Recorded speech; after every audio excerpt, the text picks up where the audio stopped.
नमस्कार दोस्तों, इस वीडियो में आपका स्वागत है। मैं हूं गौतम जैन। इस वीडियो में हम MCX gold and silver cover करेंगे।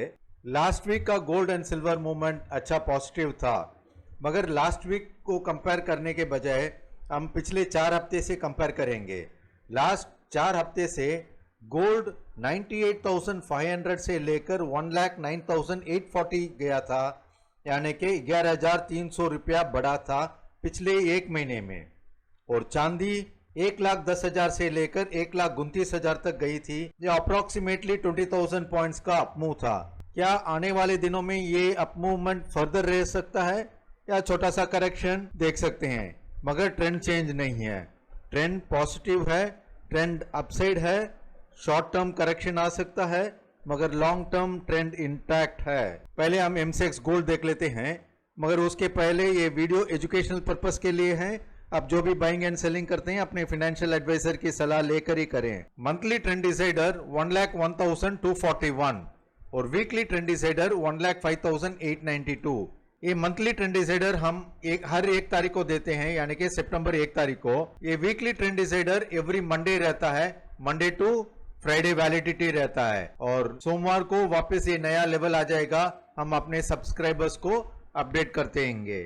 आप पिछले 2 महीने से देखिए, ये मंथली ट्रेंड डिसाइडर के ऊपर ही ट्रेड हो रहा है। इसका मतलब है लॉन्ग टर्म ट्रेंड अपसाइड है।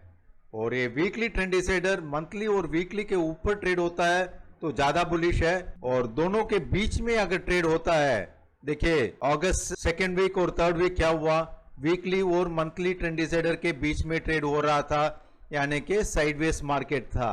इस साइडवेज मार्केट के बाद ये डाउन साइड भी ब्रेक हो सकता था, अपसाइड भी ब्रेक हो सकता था, मगर डाउन साइड ब्रेक नहीं हुआ एंड अपसाइड हुआ था, यानी कि 25 अगस्त को ये अपसाइड क्लोज हुआ था। एंड उस दिन से आप देखिए 3 हफ्ते हो गए कंटिन्यूसली एक अपसाइड जा रहा है। ओवरऑल गोल्ड करीब 11,300 पॉइंट का अप मूवमेंट दिया था, और नेक्स्ट वीक के लिए ये थोड़ा सा साइडवेज हो सकता है, और छोटा सा अगर डिप आता है तो बाइंग अपॉर्चुनिटी रहती है।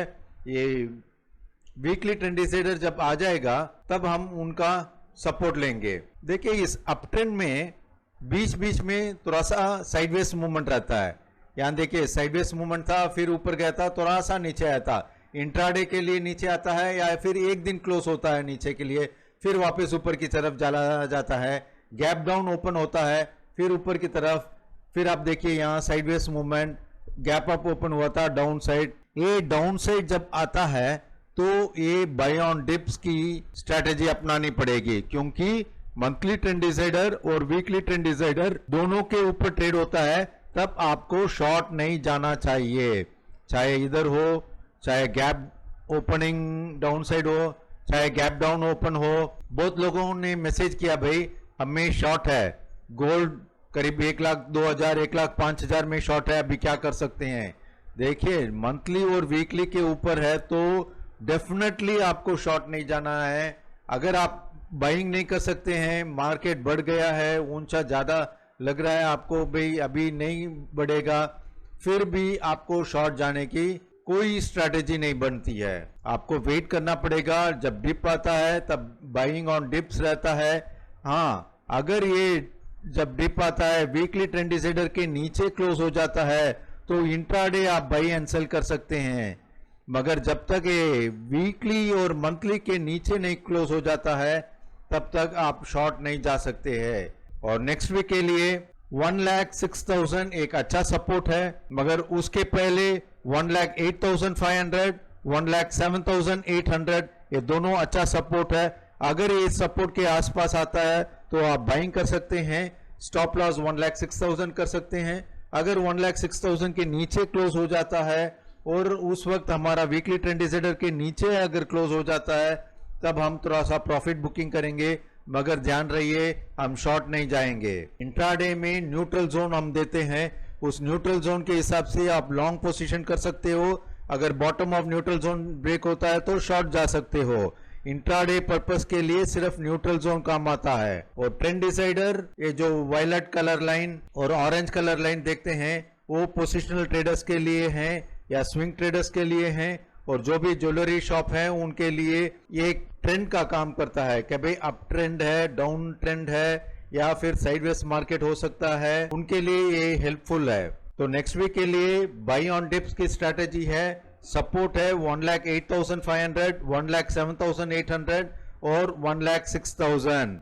उसके अलावा वीकली ट्रेंड डिसाइडर वो एक अच्छा सपोर्ट रहेगा। अभी हम MCX सिल्वर देख लेते हैं। अगर आप ये वीडियो पहली बार देख रहे हैं तो सब्सक्रिप्शन बटन जरूर दबाइए और बेल आइकॉन प्रेस कीजिए ताकि हम जो भी वीडियो डालते हैं आपको तुरंत नोटिफिकेशन मिलता रहेगा। और नीचे डिस्क्रिप्शन बॉक्स में लिंक दिया हुआ है, उस लिंक को प्रेस करके हमारे व्हाट्सएप ग्रुप में आप ज्वाइन हो सकते हैं। यह है MCX सिल्वर का चार्ट। यहाँ से देखिए मिड अगस्त से लेकर आज तक करीब 20,000 पॉइंट बढ़ा था, यानी कि लोअर साइड नियरली 1,10,000 था और ऊपर में 1,29,392 टच किया था। जैसे गोल्ड में देखे थे वैसे सिल्वर में भी आप ये देखिए वायलेट लाइन 1,15,052 बता रहा है, दोनों के ऊपर ट्रेड हो रहा है। और ऑरेंज लाइन जो वीकली ट्रेंड डिसाइडर है, वीकली ट्रेंड डिसाइडर के ऊपर ही ट्रेड हो रहा है। बीच में एक 10 दिन 15 दिन के लिए ये थोड़ा सा साइडवेज मार्केट था। इस साइडवेज मार्केट में आप इंट्राडे बाइंग एंड सेलिंग कर सकते हैं, मगर पोजिशनली कोई शॉर्ट नहीं जा सकते हो, क्योंकि दोनों के बीच में है तो मार्केट साइडवेज मार्केट रहता है। फिर आप देखिए यहाँ से अराउंड 25 अगस्त के बाद ये वन साइडेड अप मूवमेंट था एंड इस वन साइडेड अप मूवमेंट में कोई शॉर्ट जाने की गुंजाइश नहीं है। और नेक्स्ट वीक के लिए सिल्वर भी थोड़ा सा अगर साइडवेज होकर थोड़ा सा डिप आता है तो और ज्यादा स्ट्रेंथ होती है, फिर क्योंकि ऊपर जाने के लिए थोड़ा सा अगर पॉज हो जाता है, थोड़ा सा वीक इन्वेस्टर्स निकल जाते हैं तो फिर ऊपर जाने के स्ट्रेंथ रहती है। और नीचे में सपोर्ट 1,27,000, 1,25,500 और 1,23,600 का सपोर्ट रहेगा। और ऊपर में अगर ये हाई ब्रेक कर दिया 1,29,392 फ्राइडे का हाई था, अगर वो ब्रेक करके उसके ऊपर सस्टेन हो जाता है तो 1,31,200, 1,32,150 और 1,35,000 तक जा सकता है। जो भी मूवमेंट रहता है हम अपने सब्सक्राइबर्स को रेगुलरली अपडेट करते रहेंगे। ध्यान रहिए, विदाउट स्टॉप लॉस आप कभी भी ट्रेड नहीं करोगे और ट्रेंड अपसाइड है उस वक्त आप शॉर्ट नहीं जाओगे। अगर इंट्राडे शॉर्ट जाते हैं तो आप स्टॉप लॉस डाल सकते हैं। पोजिशनली अगर आप शॉर्ट है तो बेटर आप जल्दी से जल्दी कवर कर लीजिए क्योंकि ट्रेंड अपसाइड है। ये है कॉमेक्स स्पॉट गोल्ड का चार्ट। देखिए ये 3,666 का वैल्यू हम करीब 5-6 महीने से हर वीडियो में देते हैं कि भाई ये जो अप ट्रेंड है $3,666 तक जा सकता है। आप देखिए ये एग्जैक्टली 3,666 के आसपास जाकर वहीं से थोड़ा सा रिवर्स हुआ है। 3,674 का हाई बनाया था और नीचे में 3,615 के आसपास है। वो आप देख सकते हैं 2-3 दिन के लिए ये साइडवेज है और भी थोड़ा सा साइडवेज हो सकता है। ये 3,615 भी ब्रेक करके नीचे आ सकता है, मगर नेक्स्ट वीक का जो ट्रेंड डिसाइडर रहेगा वो बहुत इंपॉर्टेंट रहेगा कि भाई ये कहां तक आ सकता है और कहां सपोर्ट ले सकता है। ये वीकली ट्रेंड डिसाइडर हम मंडे मॉर्निंग को अपडेट कर देंगे और उसके बाद अगर ये 3,666 ब्रेक करके ऊपर की तरफ क्लोज हो जाता है तो हमारा नेक्स्ट टारगेट है 3,750, 3,812 और उसके बाद $4,000 एनी डे बाइंग अपॉर्चुनिटी। ये 3,666 बहुत इंपॉर्टेंट लेवल है। ये करीब पिछले 2 साल 3 साल का चार्ट रखकर हम रेसिस्टेंस को डिराइव किया है। ये वेरी इंपॉर्टेंट है। अगर छोटा सा या बड़ा करेक्शन आना है तो यहीं से ही आना है, क्योंकि 3,666 एक दिन ब्रेक हुआ था, जस्ट इंट्राडे के लिए 3,674 गया था, मगर exactly on dot hit on nail बोलते हैं, वहां हिट होकर सीधा एक साइडवेज मूवमेंट हुआ है और फर्दर साइडवेज मूवमेंट थोड़ा सा नीचे की तरफ अगर आता है तो बहुत अच्छा रहेगा। नीचे में 3,600 और 3,550 के आसपास आ सकता है और वीकली ट्रेंड डिसाइडर जो नया आएगा मंडे को उसका हम सपोर्ट लेकर फर्दर अपसाइड की स्ट्रैटेजी बनाएंगे। अगर ये एनालिसिस अच्छा लगा तो नीचे डिस्क्रिप्शन बॉक्स में लिंक दिया हुआ है, उस लिंक को प्रेस करके हमारे ग्रुप में ज्वाइन हो सकते हैं।